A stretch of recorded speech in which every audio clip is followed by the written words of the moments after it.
மேலான அதிகாரம் உள்ளவர்கள். எந்த மனுஷனும் மேலான அதிகாரம் உள்ளவர்களுக்கு கீழ்ப்படிய கடவன். ஏனென்றால் தேவனாலே அன்றி ஒரு அதிகாரமும் இல்லை. உண்டாயிருக்கிற அதிகாரங்கள் தேவனாலே நியமிக்கப்பட்டிருக்கிறது. ஆதலால் அதிகாரத்திற்கு எதிர்த்து நிற்கிறவன் தேவனுடைய நியமத்திற்கு எதிர்த்து நிற்கிறான். அப்படி எதிர்த்து நிற்கிறவர்கள் தங்களுக்கு தாங்களே ஆக்கினையை வருவித்துக் கொள்கிறார்கள். மேலும் அதிகாரிகள் நற்கிரியைகளுக்கல்ல துர்க்கிரியைகளுக்கே பயங்கரமாய் இருக்கிறார்கள். ஆகையால் நீ அதிகாரத்திற்கு பயப்படாதிருக்க வேண்டுமானால் நன்மை செய், அதனால் உனக்கு புகழ்ச்சி உண்டாகும். உனக்கு நன்மை உண்டாகும் பொருட்டு அவன் தேவ ஊழியக்காரனாய் இருக்கிறான். நீ தீமை செய்தால் பயந்திரு, பட்டயத்தை அவன் விருதாவாய் பிடித்திருக்கவில்லை. தீமை செய்கிறவன் மேல் கோபாக்கினை வரப்பண்ணும்படி அவன் நீதியை செலுத்துகிற தேவ ஊழியக்காரனாய் இருக்கிறானே. ஆகையால் நீங்கள் கோபாக்கினையின் நிமித்தம் மாத்திரமல்ல, மனச்சாட்சியின் நிமித்தமும் கீழ்ப்படிய வேண்டும்.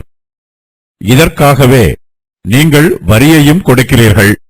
அவர்கள் இந்த வேலையை பார்த்து வருகிற தேவ ஊழியக்காரராய் இருக்கிறார்களே. கீழ்ப்படிய கடவர். எந்த மனுஷனும் மேலான அதிகாரம் உள்ளவர்களுக்கு கீழ்ப்படிய கடவன்.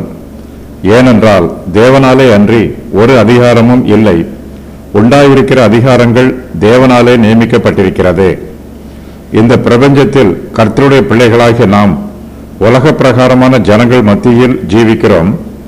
நம்முடைய ஜீவியத்தில் நாம் கர்த்தரை மகிமைப்படுத்த வேண்டும், கர்த்தருக்கு கீழ்ப்படிந்து ஜீவிக்க வேண்டும். அதே வேளையில் நாம் மேலான அதிகாரம் உள்ளவர்களுக்கும் கீழ்ப்படிய வேண்டும் என்று பவுல் எழுதுகிறார். நீதிமன்றத்தில் நீதிபதிகள் நமக்கு மேலான அதிகாரிகள் ஆகியோரை மேலான அதிகாரம் உள்ளவர்கள் என்று பவுல் குறிப்பிடுகிறார். அவர்களுடைய நீதியான அதிகாரங்களுக்கு கர்த்தருடைய பிள்ளைகளாகிய நாம் கீழ்ப்படிய வேண்டும், சட்டதிட்டத்திற்கு உட்பட்டு ஜீவிக்க வேண்டும். எந்த மனுஷனும் மேலான அதிகாரம் உள்ளவர்களுக்கு கீழ்ப்படிய கடவன் என்று பவுல் எழுதுகிறார். ஒவ்வொரு மனுஷனும் கீழ்ப்படிய வேண்டும், எல்லா ஆத்துமாக்களும் கீழ்ப்படிய வேண்டும். கர்த்தருடைய ஊழியக்காரர்களும் மேலான அதிகாரம் உள்ளவர்களுக்கு கீழ்ப்படிய வேண்டும். நம்முடைய மனச்சாட்சி மற்றவர்களுடைய சித்தத்திற்கு கீழ்ப்படிய வேண்டிய அவசியம் எதுவும் இல்லை. நாம் தேவனுடைய சித்தத்திற்கு மாத்திரமே கீழ்ப்படிய வேண்டும். ஆனாலும் நாம் வாசம் பண்ணுகிற தேசத்தில் நியமிக்கப்பட்டிருக்கிற மேலான அதிகாரங்களுக்கு நாம் கீழ்ப்படிய வேண்டியதாய் இருக்கிறது. நம்முடைய கீழ்ப்படிதல் மனப்பூர்வமாயும் நேர்மையாயும் இருக்க வேண்டும். நாம் மேலான அதிகாரம் உள்ளவர்களுக்கு சுயாதீனமாய் கீழ்ப்படிய வேண்டும். நம்முடைய ஆத்மா மேலான அதிகாரம் உள்ளவர்களுக்கு கீழ்ப்படியும் போது நமக்குள்ளாக அந்த அதிகாரம் உள்ளவர்களுக்கு ஒரு மதிப்பு உண்டாயிருக்கும். நாம் வெளிப்படையாக மேலான அதிகாரம் உள்ளவர்களுக்கு மரியாதை காண்பிப்போம். நாம் அவர்களிடத்தில் பேசும்போதும் மற்றவர்களிடத்தில் அவர்களை பற்றி பேசும்போதும் மரியாதையோடு பேசுவோம். அவர்கள் மேலான அதிகாரம் உள்ளவர்கள். இவர்களுக்கு தேசத்தின் சட்டதிட்டத்தின் மூலமாக மேலான அதிகாரம் கொடுக்கப்பட்டிருக்கிறது. அவர்கள் தங்களுக்கு கொடுக்கப்பட்டிருக்கிற அதிகாரத்தை நீதியாய் செய்கிறார்கள். கர்த்தருடைய பிள்ளைகளாகிய நாம் மேலான அதிகாரம் உள்ளவர்களுக்கு கீழ்ப்படிய வேண்டும். தேசத்தில் சமாதானம் இருந்தால்தான் சுவிசேஷ ஊழியம் செய்ய முடியும். அரசாங்கம் நீதியாய் ஆளுகை செய்ய வேண்டும். பல தேசங்களில் கிறிஸ்துவின் உபதேசத்தை பிரசங்கிக்க கூடாது என்று தடை செய்யப்பட்டிருக்கிறது. பொது அமைதிக்கும் அரசாங்கத்திற்கும் கிறிஸ்தவ உபதேசம் விரோதமாக இருக்கிறது என்று ஒரு சில தேசங்களில் சொல்லுகிறார்கள்.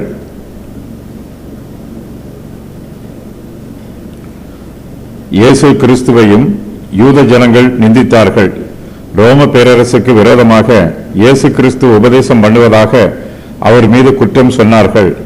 தம்முடைய ராஜ்யத்தை பற்றி இயேசு கிறிஸ்து அவர்களிடத்தில் சொன்னபோது தம்முடைய ராஜ்யம் இந்த உலகத்திற்குரியது அல்ல என்று தெளிவுபடுத்தினார். ஆனால் அவர்களோ அதை புரிந்து கொள்ளவில்லை. இந்த உலகத்தார் இயேசு கிறிஸ்துவை துன்பப்படுத்தியது போலவே அவரை பின்பற்றுகிறவர்களையும் துன்பப்படுத்துகிறார்கள். கிறிஸ்துவை பின்பற்றுகிறவர்கள் கலகக்காரர்கள் என்றும் உலகத்தை கலக்குகிறவர்கள் என்றும் அவர்கள் மீது தூஷண வார்த்தைகளை சொல்லுகிறார்கள். ஆனால் தம்மை பின்பற்றுகிறவர்களோ தேசத்தின் சட்ட திட்டங்களுக்கு கட்டுப்பட்டு ஜீவிக்க வேண்டும். ராயனுக்கு உரியதை ராயனுக்கும் தேவனுக்கு உரியதை தேவனுக்கும் செலுத்த வேண்டும் என்பதுதான் கிறிஸ்துவின் உபதேசம். நாம் கிறிஸ்துவின் உபதேசத்துக்கு கீழ்ப்படிந்து ஜீவிக்கும் போது நம் மூலமாய் தேசத்தில் சமாதானமும் நன்மையும் உண்டாகும். நாம் கலகக்காரர்கள் அல்ல, மேலான அதிகாரங்களுக்கு கீழ்ப்படுகிறவர்கள். பல தேசங்களில் மேலான அதிகாரம் உள்ளவர்கள் புறஜாதியாராய் இருக்கிறார்கள். புறஜாதி ஜனங்களுக்கு எப்படி கீழ்ப்படிவது என்னும் சிந்தனை விசுவாசிகளுடைய உள்ளத்தில் தோன்றுகிறது. அப்போஸ்தலர்கள் அக்காலத்தில் ரோம பேரரசின் ஆளுகைக்கு கீழ்ப்படிந்தார்கள். நியாயாதிபதிகளும் தேசாதிபதிகளும் புறஜாதியாராய் இருந்தாலும் அப்போஸ்தலர்கள் அவர்களுடைய அதிகாரங்களுக்கு கீழ்ப்படிந்தே ஊழியம் செய்தார்கள். மேலான அதிகாரம் உள்ளவர்கள் அவிசுவாசிகளாக இருக்கலாம், அவர்கள் புறஜாதியாராய் இருக்கலாம். இயேசு கிறிஸ்துவே கர்த்தரும் இரட்சகரும் என்பதை அவர்கள் அறியாதவர்களாகவும் இருக்கலாம். ஆனாலும் அவர்கள் தேசத்தில் சமாதானத்தை உண்டு பண்ணுவதற்காக நியமிக்கப்பட்டிருக்கிறார்கள். அப்போஸ்தலர்கள் தேவனுடைய ராஜ்யத்தை கட்டி எழுப்புவதற்கே ஊழியம் செய்தார்கள். இந்த பிரபஞ்சத்தின் ராஜ்யங்களை அழிப்பதோ அவர்களுடைய அதிகாரங்களுக்கு எதிராக கலகம் பண்ணுவதோ அப்போஸ்தலருடைய ஊழியம் அல்ல. அவர்கள் கர்த்தருடைய சித்தத்திற்கு கீழ்ப்படிந்தார்கள், தேசத்தின் சட்ட திட்டங்களுக்கும் கீழ்ப்படிந்தார்கள், தங்களுக்கு மேலான அதிகாரம் உள்ளவர்களுக்கும் கீழ்ப்படிந்தார்கள். குடிமக்களின் கடமைகள். மேலான அதிகாரம் உள்ளவர்களுக்கு கீழ்ப்படிய வேண்டும். மேலான அதிகாரம் உள்ளவர்களுக்கு கீழ்ப்படியாமல் இருக்க பயப்பட வேண்டும். நன்மை செய்ய வேண்டும், வரி செலுத்த வேண்டும், யாவருக்கும் செலுத்த வேண்டிய கடமைகளை செலுத்த வேண்டும். மேலான அதிகாரம் உள்ளவர்களை கனம் பண்ண வேண்டும். ராஜாக்களுக்காகவும் அதிகாரம் உள்ளவர்களுக்காகவும் வேண்டுதல்களையும் ஸ்தோத்திரங்களையும் பண்ண வேண்டும். அரசாங்கங்களின் சட்டங்களுக்கு கீழ்ப்படிய வேண்டும். ராஜாவை, மேலான அதிகாரம் உள்ளவர்களை நம் மனதிலும் நிந்திக்க கூடாது. சமாதானத்திற்காக கிரியை செய்ய வேண்டும். அரசாங்கம். கிரேக்க மொழியில் அரசாங்கத்திற்கு எக்ஸோசியா என்னும் வார்த்தை பயன்படுத்தப்பட்டிருக்கிறது. இதற்கு கொடுக்கப்பட்டிருக்கும் அதிகாரம் அல்லது நியமிக்கப்பட்டிருக்கும் அதிகாரம் என்று பொருள். எல்லா அதிகாரங்களுமே நியமிக்கப்பட்டிருக்கிறது. இதற்கான கிரேக்க வார்த்தை டசோ என்பதாகும். அதிகாரங்கள் தேவனால் நியமிக்கப்பட்டிருக்கிறது. அரசாங்கம் தேவனுடைய திட்டம். ஜனங்களை நீதியாக ஆளுகை செய்வதற்கும் நீதியான சட்டங்களை நடைமுறையில் செயல்படுத்துவதற்கும் நீதியான அரசாங்கம் தேவை. ஆகையினால் தேவன் நீதியான அரசாங்கத்தை அங்கீகரிக்கிறார். மேலான அதிகாரம் உள்ளவர்களை தேவன் நியமிக்கிறார். அவர்களுடைய கிரியைகளுக்கு தேவன் பொறுப்பல்ல. அவர்கள் தங்களுக்கு நியமிக்கப்பட்டிருக்கும் கடமைகளுக்கு புறம்பாக செயல்படும் போது தேவன் அவர்களை நியாயம் தீர்ப்பார். சுவிசேஷ ஊழியர்களை தேவன் நியாயம் தீர்ப்பது போல அரசாங்க அதிகாரிகளையும் தேவன் நியாயம் தீர்ப்பது நிச்சயம். அரசாங்கங்களை பற்றிய வேதாகம உபதேசங்கள். அரசாங்கங்கள் தேவனால் நியமிக்கப்பட்டிருக்கிறது. குற்றவாளிகளை தண்டித்து ஜனங்கள் மத்தியிலே சட்டம் ஒழுங்கை நிலைநிறுத்த வேண்டும். இதுவே அரசாங்கத்தை தேவன் நியமித்திருப்பதன் நோக்கமாகும்.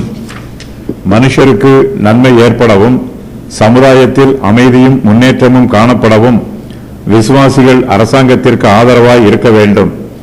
தங்களுடைய சொந்த தேசத்தில் மட்டும் சட்டம் ஒழுங்கை நிலைநிறுத்துவதோடு அரசாங்கங்கள் தங்களுடைய பொறுப்புகளை மட்டுப்படுத்தக்கூடாது. தனி மனிதர்களைப் போல சில தேசங்களும் குற்றம் புரியும் போது அவற்றின் மீது போர் தொடுத்து உலகம் முழுவதிலும் சட்டம் ஒழுங்கை பராமரிக்க வேண்டும். இதற்காகவும் அரசாங்கங்கள் நியமிக்கப்பட்டிருக்கிறது. அரசாங்கத்தை ஆளும் பொறுப்பை அவிசுவாசிகளுடைய கையில் கொடுத்துவிட்டு விசுவாசிகள் சும்மா இருக்கக்கூடாது. நல்ல அரசு நடைபெறவில்லை என்றால் சுவிசேஷ ஊழியம் செய்வது கடினம். தனி மனிதருக்கும் சமுதாயத்திற்கும் நன்மை செய்வதன் மூலமாக ஆத்துமாக்களை ரட்சிப்புக்குள் வழிநடத்தலாம். ஆகையினால் தேர்தல் வரும்போது விசுவாசிகள் தங்களுக்கு கொடுக்கப்பட்டிருக்கும் உரிமைகளை பயன்படுத்தி நல்ல அரசாங்கம் நியமிக்கப்பட தங்களுடைய கடமைகளை செய்ய வேண்டும். மானிட சமுதாயத்தின் தேவையை உணர்ந்தே தேவன் அரசாங்கங்களை நியமித்திருக்கிறார். அரசாங்கம் மனுஷருக்கு நன்மை புரிய வேண்டும். தேவனுடைய சத்தியத்திற்கு அரசாங்கம் புறம்பாக நடக்காத போது அந்த அரசாங்கத்தோடு விசுவாசிகள் நிச்சயமாகவே ஒத்துழைக்க வேண்டும். ஜனங்கள் மத்தியிலே சட்டம் ஒழுங்கை நிலைநிறுத்துவதற்காகவும் தேவன் அரசாங்கத்தை நியமித்திருக்கிறார். மேலான அதிகாரத்தில் உள்ளவர்கள் குற்றவாளிகளை தண்டிக்கிறார்கள். பட்டயத்தை அவர்கள் விருதாவாய் பிடித்திருக்கவில்லை. தீமை செய்கிறவன் மேல் கோபாக்கினை வரப்பண்ணும்படி அவர்கள் நீதியை செலுத்துகிற தேவ ஊழியக்காரராய் இருக்கிறார்கள். எதிர்த்து நிற்கிறவர்கள். ஆதலால் அதிகாரத்திற்கு எதிர்த்து நிற்கிறவன் தேவனுடைய நியமத்திற்கு எதிர்த்து நிற்கிறான். அப்படி எதிர்த்து நிற்கிறவர்கள் தங்களுக்கு தாங்களே ஆக்கினையை வருவித்துக் கொள்கிறார்கள். அதிகாரிகளிடத்தில் பட்டயம் உள்ளது. பட்டயத்தை பிடித்திருக்கிறவர்களிடத்தில் நாம் தேவையில்லாமல் விளையாடக்கூடாது.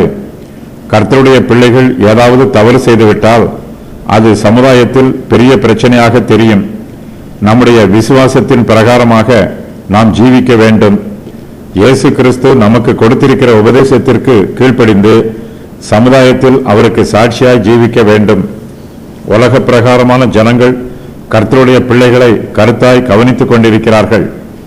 ஆகையினால் மற்றவர்கள் மேலான அதிகாரம் உள்ளவர்களுக்கு கீழ்ப்படுகிறார்களா என்பதையெல்லாம் நாம் ஆராய்ச்சி செய்து கொண்டிராமல் நாம் நமக்கு மேலான அதிகாரம் உள்ளவர்களுக்கு மனப்பூர்வமாய் கீழ்ப்படிய வேண்டும்.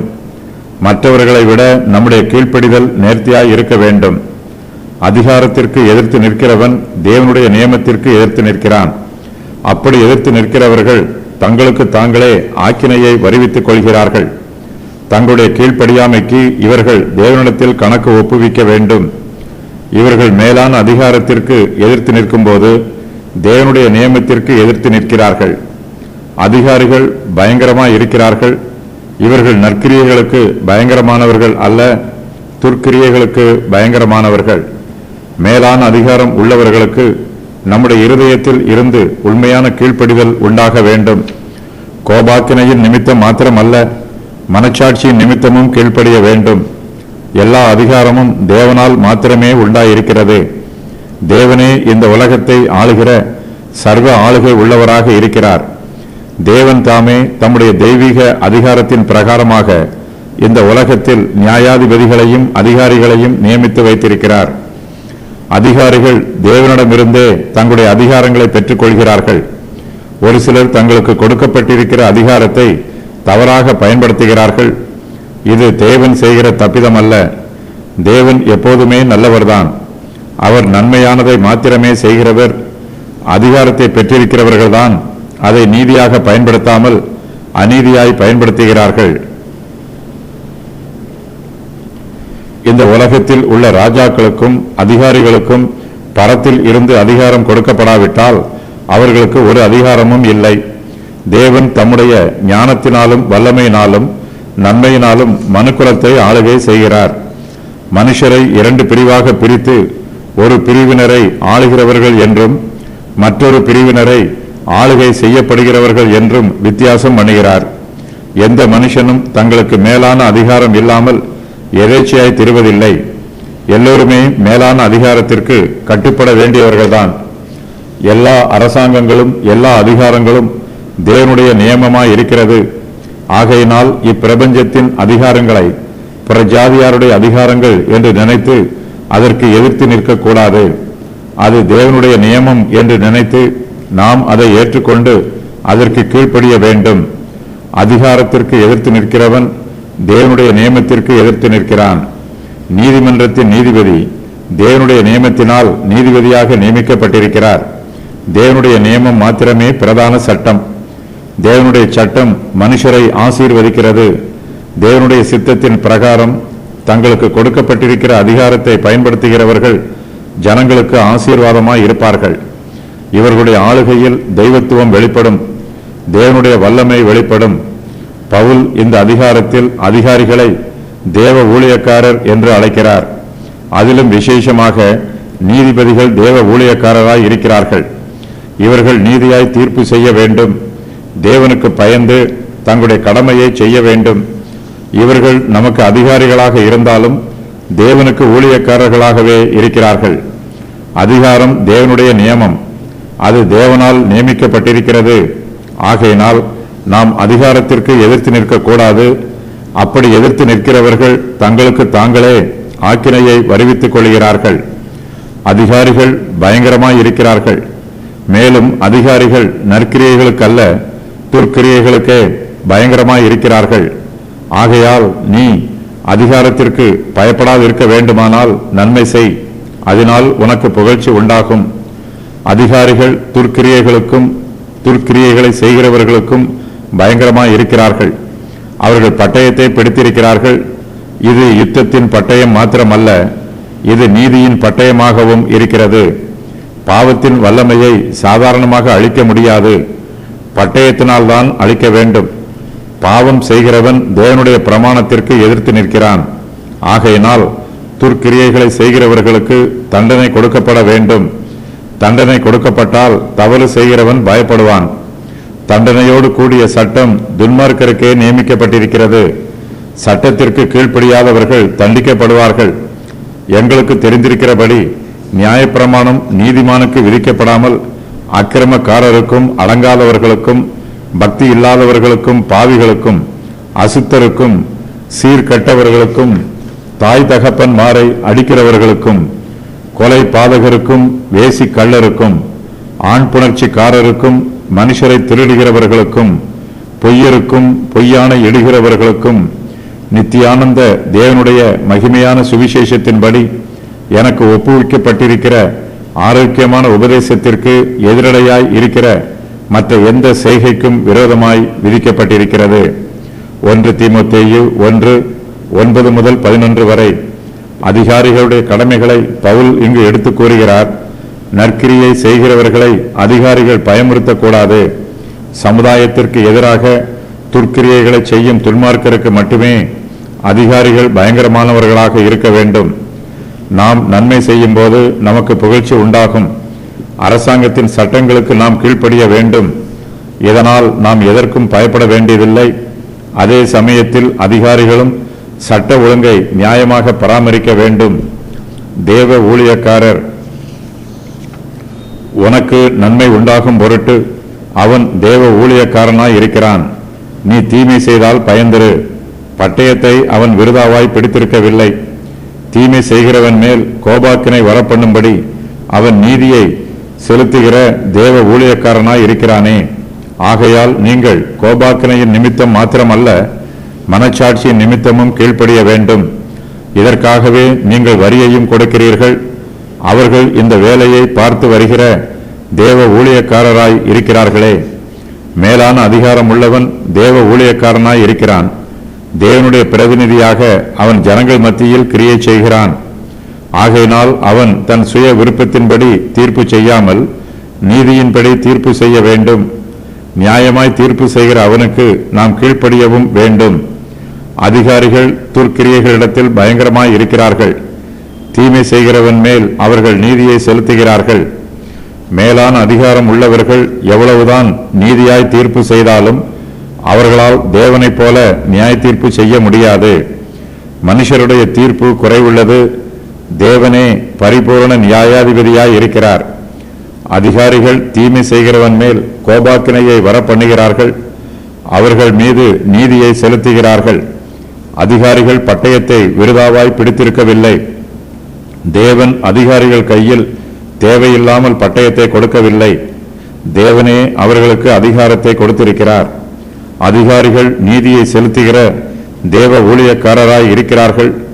அவர்கள் தங்கள் கையில் பிடித்திருக்கிற பட்டயத்தினால் தீமை செய்கிறவர்களை தண்டிக்கிறார்கள். ஆகையினால் நாம் தீமை செய்தால் பயந்திருக்க வேண்டும்.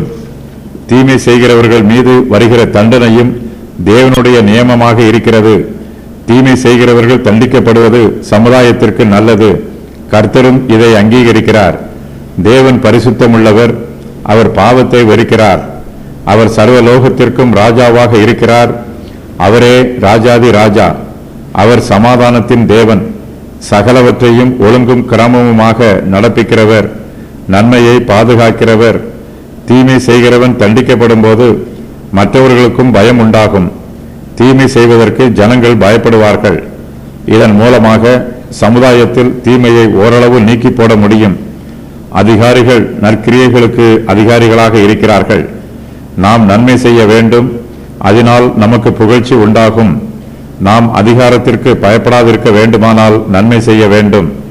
நாம் நன்மை செய்யும் போது அதிகாரத்தில் உள்ளவர்கள் நம்மை தண்டிக்க மாட்டார்கள், நம்மை புகழுவார்கள். மனுஷர் மத்தியில் நீதியையும் சமாதானத்தையும் ஒழுங்கையும் பராமரித்து பாதுகாப்பது அதிகாரிகளின் வேலை. அதற்காகவே அவர்கள் தீமை செய்கிறவர்களை தண்டிக்கிறார்கள். அவர்கள் துன்மார்க்கர் மீது கோபாக்கினையை காண்பிக்கிறார்கள். கர்த்தருடைய பிள்ளைகளாகிய நாம் நமக்கு மேலான அதிகாரத்திற்கு கீழ்ப்படிய வேண்டும். அதிகாரிகளுடைய கோபாக்கினையின் நிமித்தம் மாத்திரமல்ல, நம்முடைய மனச்சாட்சியின் நிமித்தமும் நாம் கீழ்ப்படிய வேண்டும். மனுஷரில் சிலர் தண்டனை இல்லை என்றால் தங்கள் இஷ்டம் போல ஜீவிப்பார்கள். தேவனுடைய கிருபையை இவர்கள் போக்கடித்து விடுவார்கள். மனுஷர் மத்தியில் நன்மை உண்டாகும் பொருட்டு தேவன் அதிகாரிகளை தம்முடைய ஊழியக்காரராக நியமித்திருக்கிறார். நம்முடைய அரசாங்கத்தின் மூலமாக நமக்கு பொதுவான நன்மைகளும் பாதுகாப்புகளும் கிடைக்கிறது. ஒரு சில அரசாங்கம் ஜனங்களை மிகவும் கடினமாக நடத்துகிறது. ஒரு சில அரசாங்கம் நேர்மையாக ஆளுகை செய்யாமல் மோசமாக ஆளுகை செய்கிறது. அரசாங்கமே இல்லை என்றால் அதுவும் ஜனங்களுக்கு ஆபத்தாகவே இருக்கும். ஆகையினால்தான் தேவன் அதிகாரிகளை தம்முடைய ஊழியக்காரராக நியமித்திருக்கிறார். அவர்கள் ஜனங்களுக்கு நன்மை உண்டாகும் பொருட்டே நியமிக்கப்பட்டிருக்கிறார்கள். அதிகாரிகள் தங்களுக்கு கொடுக்கப்பட்டிருக்கும் அதிகாரத்தை தவறாக பயன்படுத்தக்கூடாது. ஜனங்களுக்கு நன்மை உண்டாவதற்கு பதிலாக தீமை உண்டாவதற்கு தங்கள் அதிகாரத்தை துர்பிரயோகம் பண்ணக்கூடாது. நாம் அதிகாரத்திற்கு கீழ்ப்படிய வேண்டும். அதிகாரிகளும் தங்கள் பொறுப்பை உணர்ந்து ஆளுகை செய்ய வேண்டும். மேலான அதிகாரம் உள்ளவர்கள் நமக்கு நன்மை உண்டாகும் பொருட்டு தேவ ஊழியக்காரராய் இருக்கிறார்கள். நமக்கு பாதுகாப்பை கொடுக்கிறார்கள். நம்முடைய அரசாங்கத்திற்கு நாமும் கீழ்ப்படிய வேண்டும். நம்முடைய தேசத்தில் நமக்குள்ள கடமைகளை நாம் நேர்த்தியாய் நிறைவேற்ற வேண்டும். நாம் செலுத்த வேண்டிய வரியை செலுத்த வேண்டும். நாம் வரி செலுத்துவது நம்முடைய அரசாங்கத்திற்கு நாம் கீழ்ப்படிவதற்கு சாட்சியாக இருக்கிறது. வரி செலுத்துவதன் மூலமாய் நமக்கு மேலான அதிகாரங்களை மனச்சாட்சியின் நிமித்தம் ஏற்றுக்கொள்கிறோம். வரி செலுத்த வேண்டியது நம்முடைய கடமை என்று தீர்மானிக்கிறோம். நாம் வரி செலுத்துவதனால் நமக்கு நன்மை உண்டாகும் பொருட்டு வேலையை பார்த்து வருகிற அதிகாரிகளை நமக்கு சொந்தமாக்கிக் கொள்கிறோம். அதிகாரிகள் நமக்கு நன்மை செய்வதற்கு நம்மை அதிகாரத்திற்கு கீழ்ப்படுத்துகிறோம். அவர்களை கனப்படுத்துகிறோம். அவர்களும் நம்மை கனப்படுத்துகிறார்கள். வரி செலுத்துவது ஒரு பாரம். ஆனாலும் இந்த பாரத்தை நாம் மனப்பூர்வமாய் சுமக்க வேண்டும்.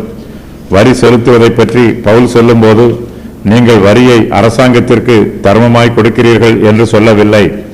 ஏனெனில் வரி செலுத்துவது நம்முடைய கடமை. கடமையை செய்வது வேறு, இலவசமாக தர்மம் பண்ணுவது வேறு. அரசாங்கத்திற்கு நாம் செலுத்துகிற வரி கடனை திருப்பி செலுத்துவதற்கு சமமானது. எல்லா விசுவாசிகளும் தங்கள் தேசத்திற்கு செலுத்த வேண்டிய வரியை நேர்மையாய் செலுத்த வேண்டும். இதனால் அரசாங்கம் சிறப்பாக ஆளுகை செய்யும். தேசத்தில் அமைதியும் சமாதானமும் உண்டாயிருக்கும். ஜனங்களுக்கு நன்மை உண்டாகும் பொருட்டு அதிகாரி தேவ ஊழியக்காரனாய் இருக்கிறான். நன்மையை பாதுகாக்கவும் தீமையை அழிக்கவும் தேவன் அதிகாரிகளை நியமித்திருக்கிறார். அவர்கள் தீமை செய்கிறவன் மேல் கோபாக்கினை வர பண்ணுவார்கள்.